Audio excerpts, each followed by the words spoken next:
So, a lot of you have asked about homeschool and homeschooling the little years and just some different rhythms around that. So, Jeremy and I are going to talk about some of that today and some of the more high level things to be thinking about whenever you have small children, but also some practical things that we do in case it might be helpful to you. So, yeah, because there's been several questions about that. So, Yeah, anyway, do you have any thoughts that you want to share initially, or should I just start taking it away? not initially. I think you just start taking it away.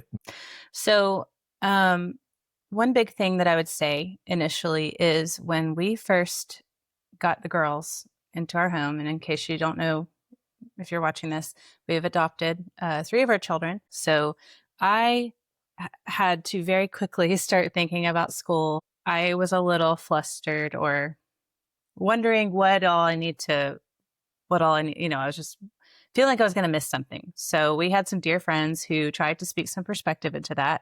And they were like, she's 4. You need to calm down.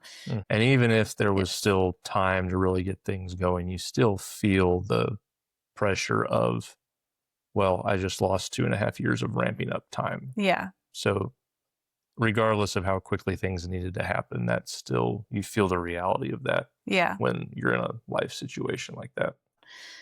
Yeah. Yeah. So we had some friends that were basically encouraging me to not feel like I had to cover every single base. So now I am not nearly as strict at this point or anxious about missing something in the little years.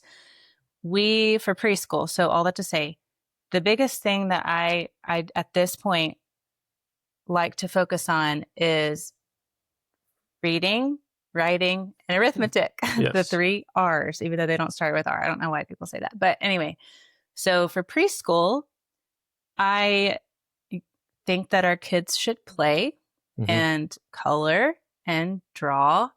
Um, Flex creative muscles. yeah, but they are coming into school age or getting close. So we do a lot of reading, Mm-hmm. read alouds. He colors while I read out loud to the older kids, and he's just kind of in there listening. Mm-hmm. Um, he will write on the whiteboard, learning some of his letters. So our 4-year-old, I would say, is preschool age at this point. Mm-hmm. He is interested in reading, so we are learning some phonics, basically some basic reading, Mm-hmm. and I'm doing some basic arithmetic. 2 plus 2 is 4, showing him on the abacus.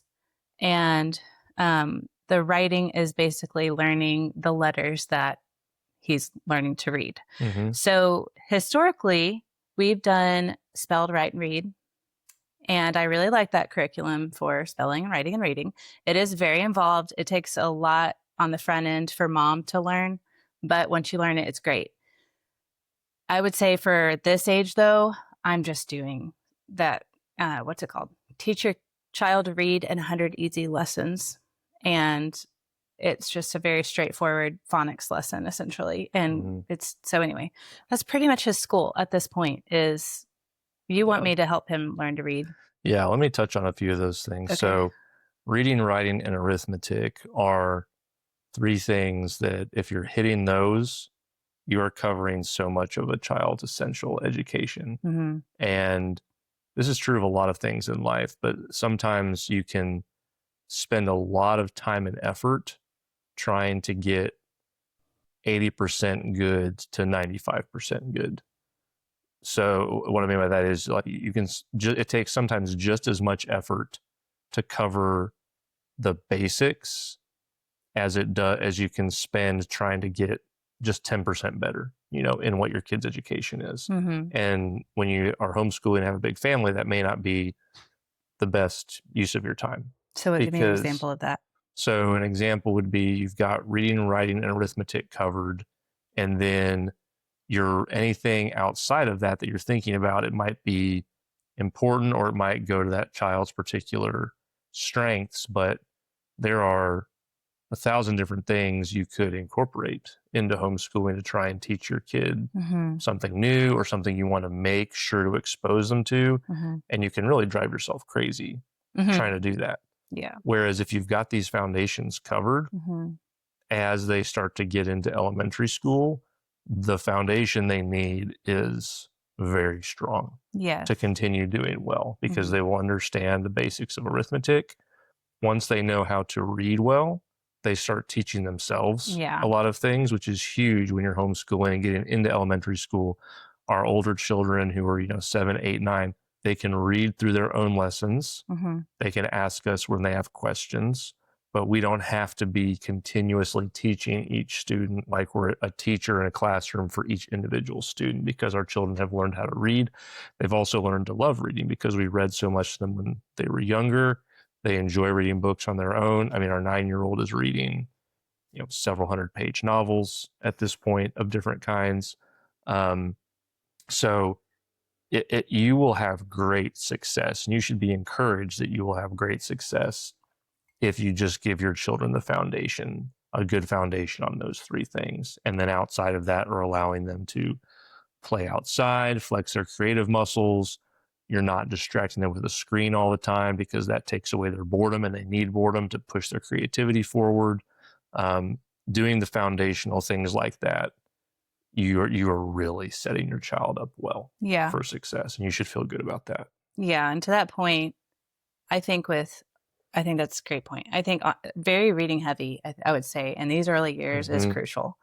Not only you're tying heartstrings, because all little kiddos a lot of little kiddos want mommy or daddy to read them a book. Mm-hmm. They love looking at the pages. They love hearing story. They're fascinated by story. They love the closeness. Their little brains are just soaking up so much. So there's just so many things that happen whenever you're reading to a child. And I would say our oldest is, because of her ability to read well, she can also write well. She's learned to spell well. Like, she can spell words that I'm just floored, because I've never taught her how to Mm-hmm. spell those words. Like, She takes it on her own. just from reading. So I would say on the other end of that, with her, I was really vigilant with teaching her how to read when she was 4. And then life hit. Maybe I got pregnant. I can't remember what it was, but I definitely backed off, and she continued on teaching herself. I gave her some tools and got her to a certain point, and then she just kind of kept going with it. Mm-hmm. And then our second oldest, I was not as vigilant with her early on, and it shows. So she's definitely, she's reading and she's doing great, but I could tell I was very, very vigilant with our oldest. And then our second, I backed off some, and it definitely impacted our ability to school and with math, because by first grade in our curriculum, we use Math Mammoth, and it's great. I like it a lot. It's straightforward. That's besides the point. By first grade, they're expecting the student to read their own directions, because they have word problems at first Mm-hmm. grade. So because I hadn't gotten her to the point of fluently reading by that point, that was a struggle. So I would say in these early years, again, that not only will they learn to teach themselves, but they're also going to be equipped better once Mm-hmm. they get into first grade. And to be fair, our first child took to reading a lot quicker and stronger than our second child did. So that was a part of things as well. Mm-hmm. But in retrospect, that there's definitely a good place in homeschooling for playing to your children's strengths and allowing them to, you as the parent, know your child. But reading is something that should kind of be a non-negotiable. Yeah. Of, no, you are going to learn how to read. You are going to do a certain amount of reading.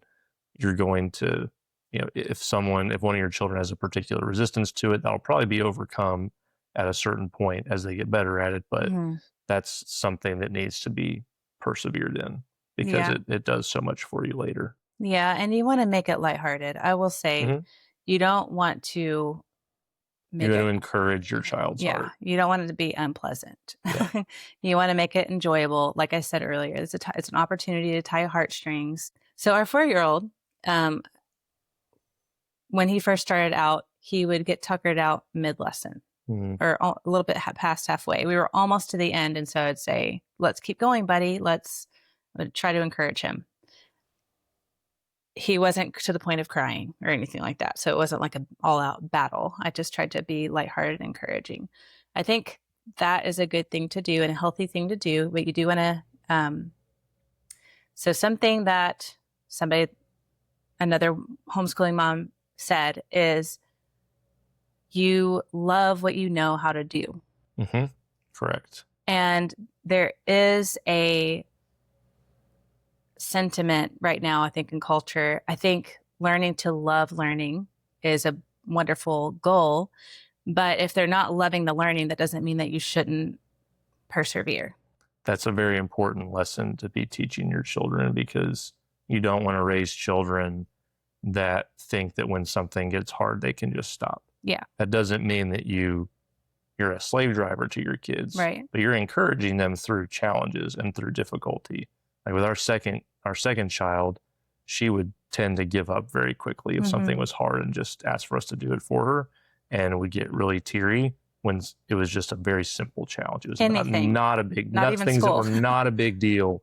She would get upset about, and we had to encourage, like, no, like, you need to persevere. You're smart. You can figure this out. You need to keep working on it. Just gently encouraging, like, no, you're not going to stop. You're going to keep going. You're smart. You can do it. Be encouraging, but you don't want to raise children that think that, well, I don't love this and I don't like it right now, so I can just stop. Yeah. That's not a good thing to be discipling. Well, yeah, right. Well, what we've seen in our kids is when they do learn to persevere, and I would say she's taken leaps and bounds. Oh, yeah. She now is a perseverer. She used to really struggle with anything that was hard.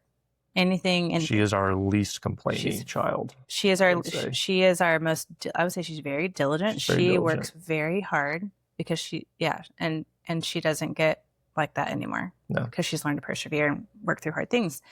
But I would say we have seen in our kiddos, I think through reading and piano specifically, and not everybody had the struggle, but when they started out, they weren't good at it, and so they didn't love it.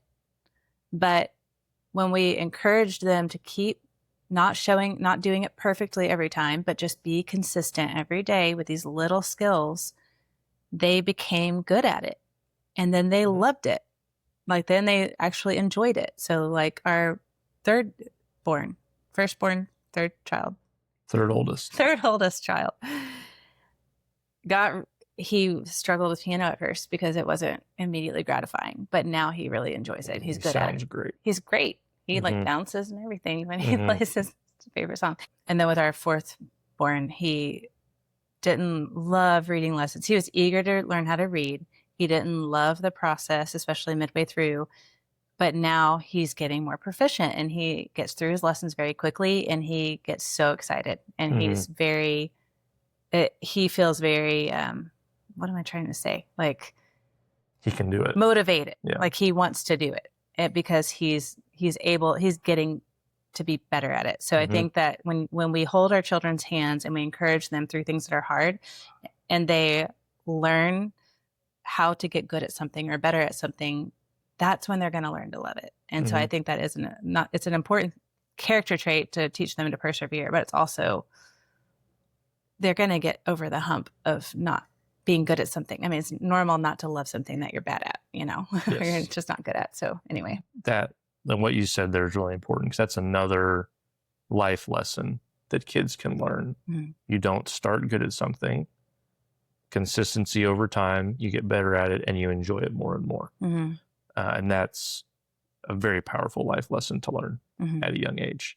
And so you mentioned piano a minute ago. So I want to touch on a couple of other, on top of reading, writing, and arithmetic, which are still foundation. There's a couple of other things we do that I think are great, because just like learning, if you want your kids to learn a second language, now is the time to be doing it.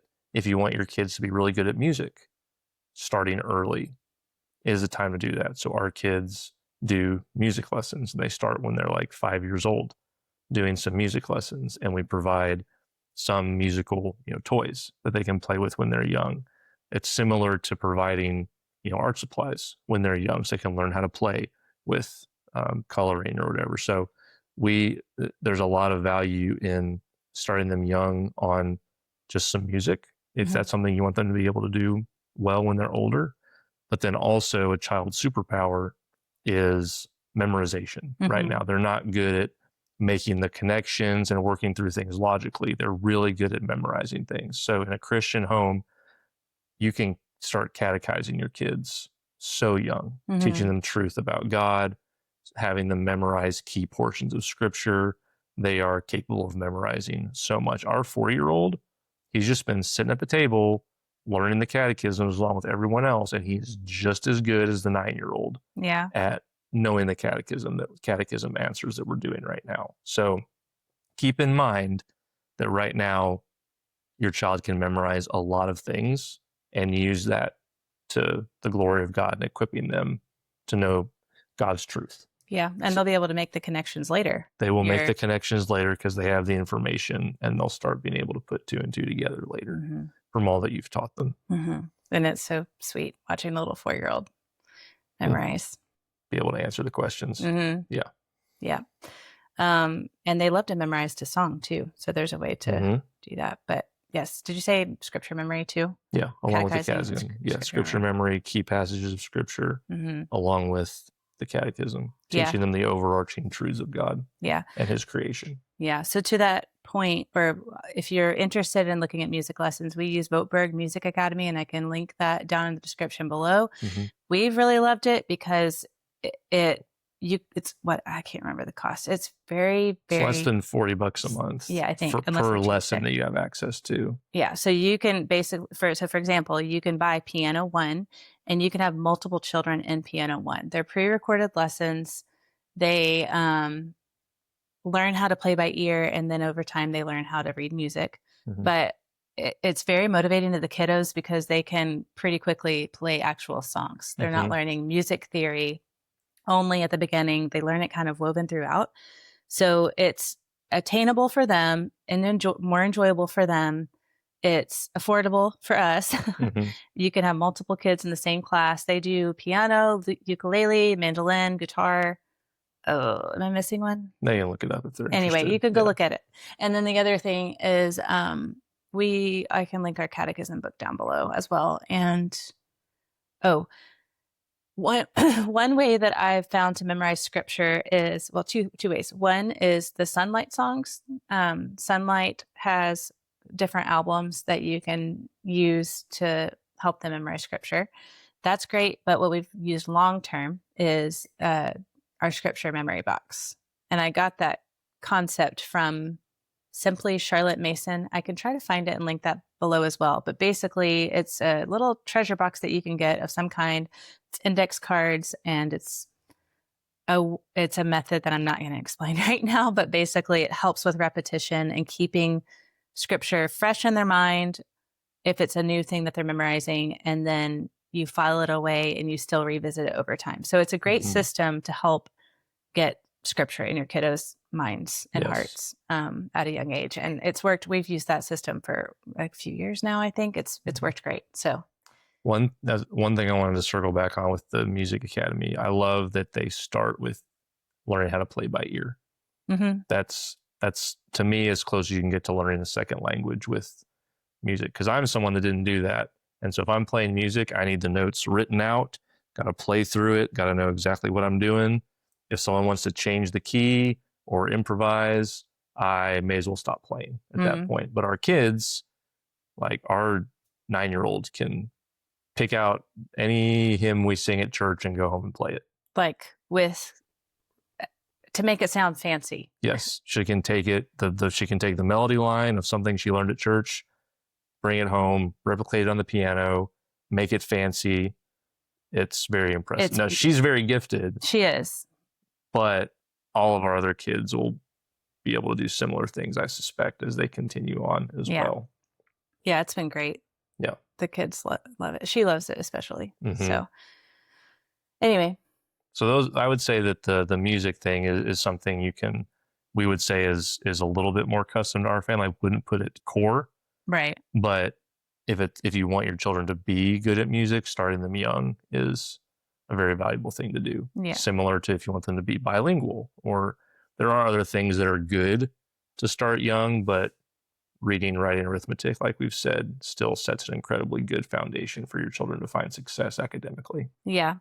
Oh, and this might transition us into the next point. So the next point that we wanted to talk about is expectations for school during difficult seasons or seasons of transition.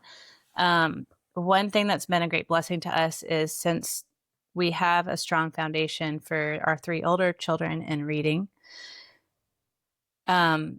like you said earlier, they're able to teach themselves with some things. So during newborn season, life has shifted dramatically for us, and I'm still in transition. I still don't have a normal homeschool day yet nailed down.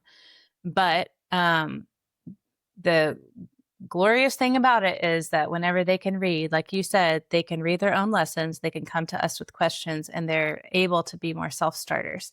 Same thing with their math. I don't know what everybody else does about this, but I have found that having the kids check their own math has been really helpful because they're checking it, they're seeing what's wrong, and we require them to try to do it again if they got it wrong and to show their work.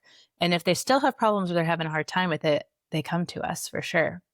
But this teaches them to, what am I trying to say? It helps them learn better, I think. It cements the math in their minds a bit more. Yeah. So, and it's like going back and trying to play the same piece of music over and over again. Yeah. If you're messing something up, you're figuring out what you're doing wrong, and you're learning. And that's just another layer of having a hard time talking today. Anyway, it just cements it in their mind and helps them know it better rather than superficially or have somebody hold their hand necessarily.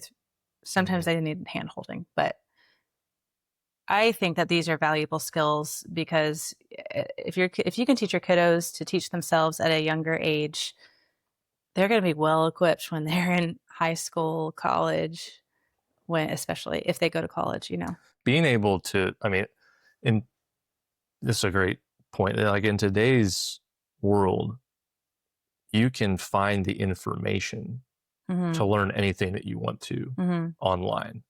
And so learning at a young age how to teach yourself, knowing that you can teach yourself just by reading what someone else has written, you can figure anything out if you know how to do that, thanks to how connected we are and all the information that's available for free anytime you want to go look for it. So that's just the kids learning how to teach themselves is very valuable. And to Lauren's point, right now we're in newborn season, and those core things of reading, writing, arithmetic, even their music lessons, they're able to carry those things forward on their own for the most part. And we can like strip things down here and there to simplify things. But in general, those like core areas are able to keep going, continue progressing, even when seasons are challenging or difficult. The other good thing about homeschooling is you don't have to take a summer vacation. And so if you just keep working through, you can take weeks or a month off when it's convenient, as opposed to it having to be in the summer. You can keep working. You're way ahead when it comes time for baby to come along. Like, okay, we're going to take a month off of school, or whatever, because you kept working. Or vacation. That's kind of what we did. We were working year round, and I had several miscarriages. And so there were several first trimesters, and then there was postpartum. And so I felt like we had no option but to work all the way through, but it provided a lot of flexibility. So anyway, what was I going to say? About self-learning. One thing that we've enjoyed having the kids do is when they learn how to read, they get really excited that they can go to the library and find books about topics that they're interested in. So during their rest time, I have them have 20 minutes of required reading time. They can read their novels or whatever in their free time or before bed, but I want them to read library books to stretch their brains a little bit during that 20 minutes. So if they're interested in volcanoes, like they were super fascinated by volcanoes and storms, we pick out some books and then bring it home and let them digest those.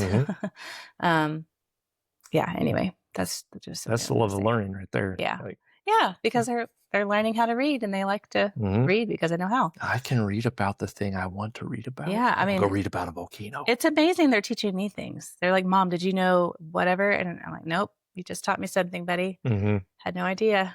Yep. I slept through that class, I guess. I wasn't the best student growing up, but hopefully our kiddos will be better than me. Says the woman with a PhD. Yeah, but I didn't get, yeah, anyway. God was gracious to me. You and everybody else. Yes. So speaking of, I keep going back and forth, but with the seasons changing, I do think it's also important to talk about flexibility. We've talked about it a little bit, but you've been really helpful with me learning how to be kind to myself in seasons of transition, or and so maybe you could touch on that some, and we could talk about that. Sure. I think that's going to change a little bit. It's important for husbands to know your wives and know what their proclivities are. My wife is someone you are someone who's going to work yourself so hard that when you mention, I'm really struggling right now, I know that it's really bad and stuff needs to change. And I'm not kidding. I know that stuff needs to change because Lauren's voice is, when she cries uncle, I know that stuff has already gotten too bad and stuff needs to change. Because you've pushed yourself so hard, had too high of expectations for yourself, and I feel exposed. not been. It's okay. The way I've described it to my wife is like, honey, if you treated someone the way that you are treating yourself, you would be a massive jerk. and it's true. Yeah, so no, you you're need right. to, just like you would be kind and merciful to anyone else who's in newborn season, miscarriage season, post, whatever the hard season is, you need to Oh, my word. be kind to yourself and have reasonable expectations. God has not called you to, has not put a weight on you of the children must complete this academic schedule by this time or there's some sort of failure involved. Like, no, our kids are learning. They're moving forward at a good pace. Odds are, if you're a homeschooler and taking it seriously, your kids are way ahead of the general public school population anyway, because public school is just, no, we will go at this pace continuously for everybody. And yeah, all that to say, know your wife, know if she's prone to having too high of a standard to herself. If your children are being given the tools, if they're being read to, if they're having lots of outside playtime, they're probably developing pretty well in their skills. Like, well, and the home skills, like chores are continuing. Yeah, I think that's part of school too. Yeah. So be diligent. Yeah, have flexibility in what you're doing. You're not competing against all the other families to try and have your kids be the most academically successful in their homeschool grades. You do want to be faithful, but you don't need to drive your be consistent, crazy. Be diligent, but be reasonable. So speak to the other side of the spectrum. You said know your wife. You talked about my proclivities, but what about the other side? Like maybe some women don't have the same proclivities. That will be harder for me to speak to because I've not developed the wisdom for dealing with or being a husband to a wife who's like the other way. I am your husband. That's true. I know you. Maybe a few broad strokes I could speak to, though, are, ask for help. Feel free to ask for help in those seasons. I think in America in general, we're better at offering help than receiving it. Don't be prideful if you feel like you can't do something. If you feel overwhelmed, ask for help. Let your husband know. There are lots of resources you can use if you need help, either family or friends, or there's nothing wrong with various private schools, homeschool co-ops, things along those lines to help assist with your child's education. As long as they can be really great. They can be fantastic. Yeah. We'll probably use them for some of our kids. That's just not for us right now. We've used co-ops in the past, but right now homeschooling is what's best for us, but we'll probably want our kids in one of those in the not too distant future. But what works best for you, that's okay. As long as you are taking the biblical responsibility seriously, that you are your child's primary educator and you're responsible for that, you can bring in whatever outside tools you find the most helpful, as long as you're the one who's taking primary responsibility. Yeah. So, and so maybe that's helpful for someone who feels less inclined to have all the kids at home, that doesn't feel that she's particularly gifted at that's not her strength. That's fine. There are many ways to educate your children that are perfectly acceptable, as long as they're being educated in the admonition of the Lord. Yeah. It's good, babe. Yeah.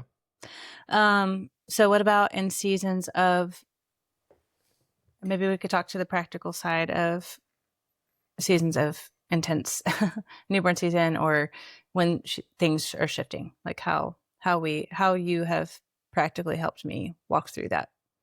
In letting stuff go? Yeah. So we do, like, as the father, I take responsibility for making sure that my children are getting the education they need, and some of that is entrusting things to my wife. And so you're the educator at home. Right. I entrust you with that, but I help you by talking through, babe, these are the things that I want to make sure the children are learning, so that you know what my priorities are and what I am totally fine with if it's not happening. Yeah. So things like continuing, the scripture memorization work, like I want the kids getting scripture memory time in. And then as the core things are able to move forward, reading, writing, and arithmetic, keeping those things moving forward, but that also can change child to child. So for instance, with our 3 oldest children, they can carry that forward on their own at a decent degree right now. With our 4th oldest, I've told you, I want him to learn to read. Yeah. Like focus on continuing to do the training so that he can learn how to read, if nothing else. And we both very much agree with that. Yeah. Yeah. If there's not little math problems happening on the abacus every day, that's not a big deal. Yeah. But make sure his reading stuff's moving forward, because that's going to really bless him. Because children are sponges. Like if you're going through a challenging season and some stuff falls by the wayside, they can catch back up very quickly. You have not failed them. They are not behind because that happened. They can catch up very quickly. But keep the main things, know what's most important, and kind of keep those moving forward as best you can. Yeah. And so that's how we've we make sure we're on the same page about what the main priorities are, and we talk about them. And you tell me how the kids are doing in different regards, so I can weigh that as well. So that's good feedback that I need to help with how I'm thinking about each child individually. But that's an open dialogue that we have. Yeah. And I think that's been really helpful to me because, like you guys heard, my proclivities are one way. And so when baby comes into the home, you've helped me feel free to let go of some of they're important subjects, but they're not the core 3. And so for a short season, it's okay to let those go for a time.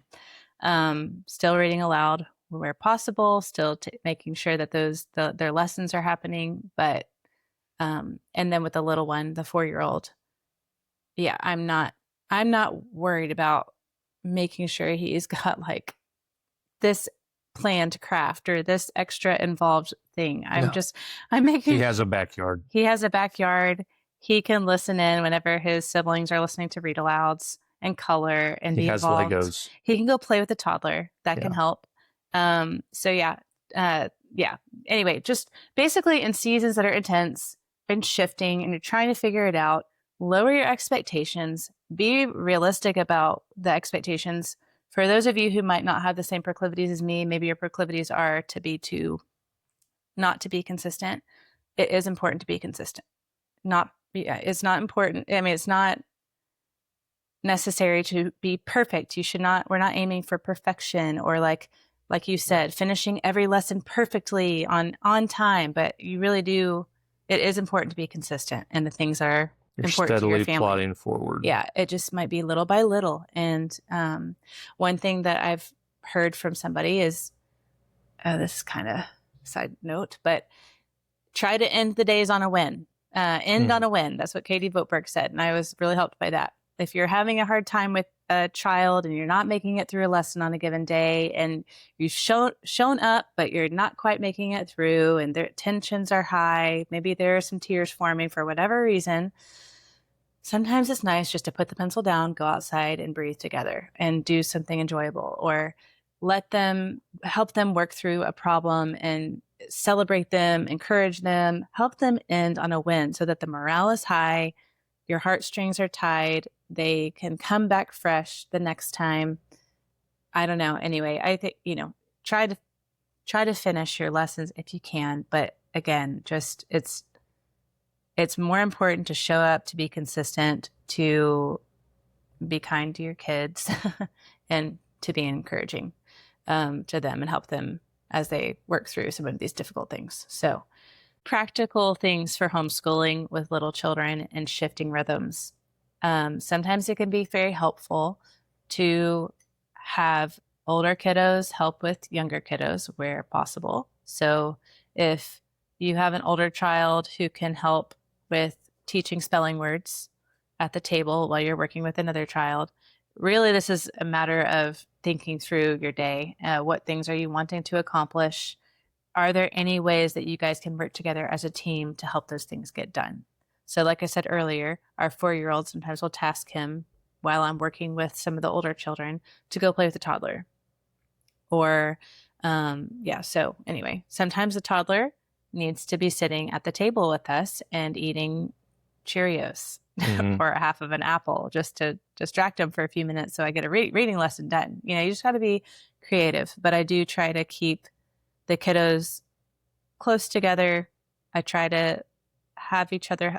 The other day I had a couple of kiddos helping with lunch while I was finishing up a lesson with another child. But involving the kids either consistently or if there's a difficult day and it's a good thing to teach them how to do as well. So to be flexible where needed. But and kids love to help. They do. They love to be useful. They love to help with things.